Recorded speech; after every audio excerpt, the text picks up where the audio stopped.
If you get up in the morning and if you think only good thoughts, किसी के लिए बुरा मत सोचो, सिर्फ अपना अच्छा सोचो।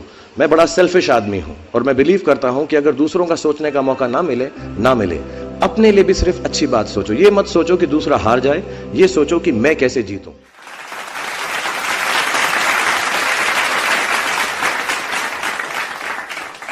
कि जब मैं सुबह उठता हूं तो यही सोचता हूं कि जो मैं करने जा रहा हूं उसके अंदर कोई अच्छी बात है या नहीं। और मैं बहुत किताबें पढ़ता हूं। As a matter of fact मेरे पास खुद कुछ 15 या 20 हज़ार किताबें मेरे पास घर में हैं और मैं हर वक्त दिन में 3 किताबें एक साथ पढ़ता हूँ। एक मैं अपनी गाड़ी में पढ़ता हूँ जब काम पर जा रहा होता हूँ, एक मैं सोने से पहले पढ़ता हूँ और एक, आप ज़्यादा ना हंसे तो बताऊँ, बाथरूम में पढ़ता हूँ। सो आई रीड ऑल 3 बुक्स। और मैंने बहुत सारी सेल्फ हेल्प और सेल्फ रियलाइजेशन की किताबें भी पढ़ी हैं, लेकिन इस किताब की एक यूनिकनेस है। हर किताब यही कहती है कि अच्छा सोचो, अच्छा दिमाग मिलाओ, अच्छी विचारधारा रखो, लेकिन ये किताब के अंदर बताया गया है कि किस तरह वो विचारधारा आपके अंदर उत्पन्न हो सकती है। How can this be created from the inside. And the second unique quality of this book is कि ये सब कहना बहुत अच्छा है कि अच्छी विचारधारा रखो, लेकिन हमारे अराउंड इतनी नेगेटिविटी रहती है, हम हमेशा बुरे ख्याल इंसान को बहुत जल्दी आ जाते हैं। बट ये किताब के अंदर ये भी बताया गया है कि कैसे वो सेंटर को, वो सोर्स को टैप करके हम बुरे ख्यालातों से बचें। As a matter of fact ये हमारी ज़िंदगी की सबसे बड़ी लड़ाई होनी चाहिए। मैं इस किताब में से 2 पंक्तियां आपको बताना चाहूँगा कि हमें लगता है कि विचारों वाला रावण ज़्यादा शक्तिशाली है, पर उसे ताकत कहाँ से मिलती है? उसे ताकत हमसे ही मिलती है, हमारी सोच से मिलती है। इस किताब में उस सोर्स को कंट्रोल करना सिखाया गया है। और मैं इस्लामिक रिलीजन का हूँ, मैं मुस्लिम हूँ। हमारे में एक वर्ड है जो बहुत मिसयूज होता है, जिहाद। जिहाद का भी थॉट प्रोसेस बिल्कुल यही है कि हमारे अंदर जो बुरी सोच है उसको कॉन्कर करना, उसके लिए लड़ना, उसे जिहाद कहते हैं। बाहर सड़कों पे लोगों को मारने को जिहाद नहीं कहते। 2-3 बातें और कहूँगा लोगों के बारे में जिन्होंने मुझे यहाँ पर बुलाया है, इनसे मेरी मुलाकात हुई और बहुत अच्छा लगा मुझे। जैसा मैंने कहा कि सुबह उठते ही अच्छी थॉट्स सोचो। इस किताब में 2-4 लाइनें और ऐसी हैं जो मुझे लगता है हमको सोचने पर मजबूर करती हैं। If you get up in the morning and if you think only good thoughts, किसी के लिए बुरा मत सोचो, सिर्फ अपना अच्छा सोचो। मैं बड़ा सेल्फिश आदमी हूं और मैं बिलीव करता हूं कि अगर दूसरों का सोचने का मौका ना मिले, अपने लिए भी सिर्फ अच्छी बात सोचो। ये मत सोचो कि दूसरा हार जाए, ये सोचो कि मैं कैसे जीतूं। It's only a way that you can turn around the same thought. Because as this book says, विश्व में किसी भी चीज के भौतिक निर्माण से पहले उसका विचारों में निर्माण होता है, which is true. I believe all things created in this world are created by our own thoughts. जो विचार होश और जोश में किए जाते हैं वे ही हकीकत को बदलते हैं। दुनिया वैसी नहीं है जैसा आप सोचते हो, दुनिया वैसी है जैसे आप हो।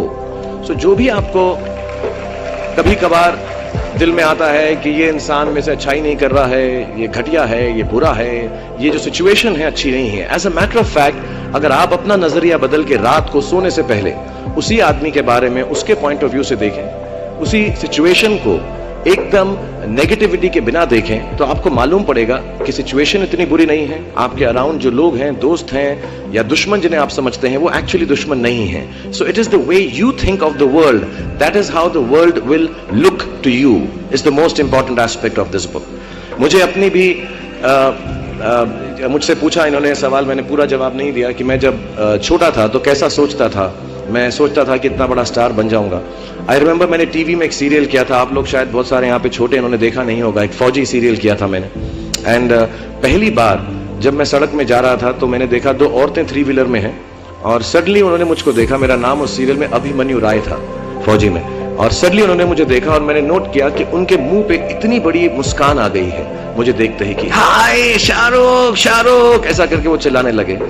And to me the greatest moment in my life and the greatest desire in my life became कि मैं लोगों को मुस्कुराने की रीजन दे सकूं, उनको मुस्कुराने का रीजन दे सकूं। तो जब मैं मुंबई आया, जैसे जवान लोगों के थॉट्स होते हैं कि मैं बहुत पैसे कमाऊंगा, बहुत नाम कमाऊंगा, बड़ा घर करूंगा, मेरे दिमाग में 2 मेन चीजें इन सब मटेरियल चीजों के पीछे थी। आज मेरे पास अल्लाह के फजल करम से सब है, लेकिन इन चीजों के पीछे, ये गाड़ी मांगने के पीछे, घर मांगने के पीछे, और मुझे लगता नहीं ये बुरा है। I think all of you should imagine all the good material things that you want, but behind them there were two good thoughts. One, मेरे माँ बाप की डेथ हो चुकी थी एंड मेरे दिल में एक ही अरमान था कि अगर मुझे कोई बड़ा फिल्म फेयर का जैसा अवार्ड मिले तो वो मैं अपनी माँ की याद में अर्पित कर सकूं.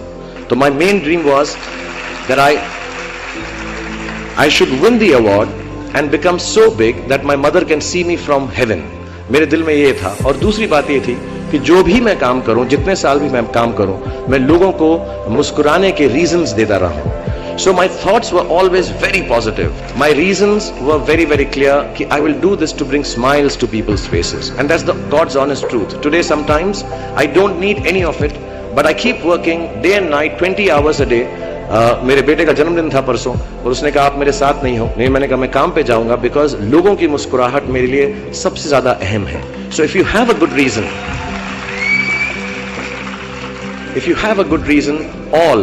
all your thoughts and beliefs and everything that you want in this material world will come through.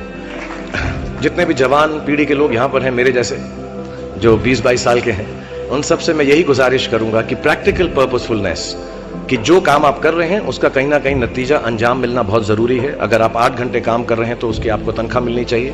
अगर आप फिल्मों में काम कर रहे हैं तो आपको उसके लिए अवार्ड मिलना चाहिए. जो भी मटेरियल चीज आपके दिल में है उसकी आस्था, उसका दिमाग में उसको हमेशा रखें. मैं कभी भी किसी बच्चे को ये नहीं कहूंगा कि सारी जिंदगी सोशल वर्क में गुजार दो, अच्छे काम करो, सिर्फ प्रेयर करो. No, I think you should go and get what you want in life.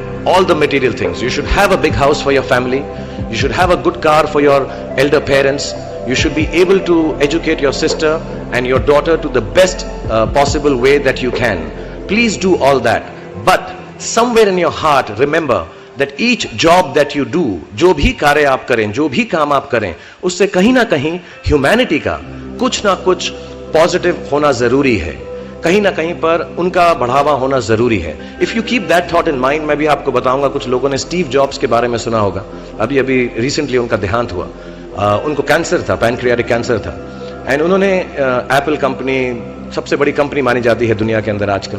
उन्होंने अपने अंतिम समय में 6 महीने में रियलाइज किया कि जब भी मुझे मालूम पड़ा कि अब मेरी मौत करीब है, मुझको फेलियर और सक्सेस दोनों का डर या उससे खुशी खत्म हो गई. मेरे दिल में सिर्फ एक ही बात थी कि जब भी मैं कोई चीज बनाऊंगा, कंप्यूटर बनाऊंगा या कोई भी गुड बनाऊंगा, उससे इंसानों का, ह्यूमैनिटी का क्या फायदा होगा. So I want to tell all the youngsters, please do whatever you want to do in terms of being well off materially, but somewhere keep a spiritual thought that the world should be a better place because you were born in it. बुरे लोगों की संगत करके अगर व्यक्ति बिगड़ सकता है तो अच्छे लोगों की संगत करके बन भी सकता है साहब. आप किसी मिडिल क्लास व्यक्ति के पास जाइए, आप किसी एवरेज पर्सन के पास जाइए, बोलिए साहब संगत का असर क्या होता है, बोलेगा ना जी ना, कभी मत करना, संगत का असर बड़ा खराब होता है. ये बोलेगा ना, 99% यही बोलेगा. अब जाओ किसी सफल आदमी के पास जाओ और बोलो, सेम सवाल करो कि साहब संगत का असर क्या होता है, बोलेगा साहब 1 नंबर की चीज है, अगर बन जाए ना तो आदमी कामयाब हो सकता है. इसको बोलता हूं positive attitude. There is a basic difference between successful person and failure.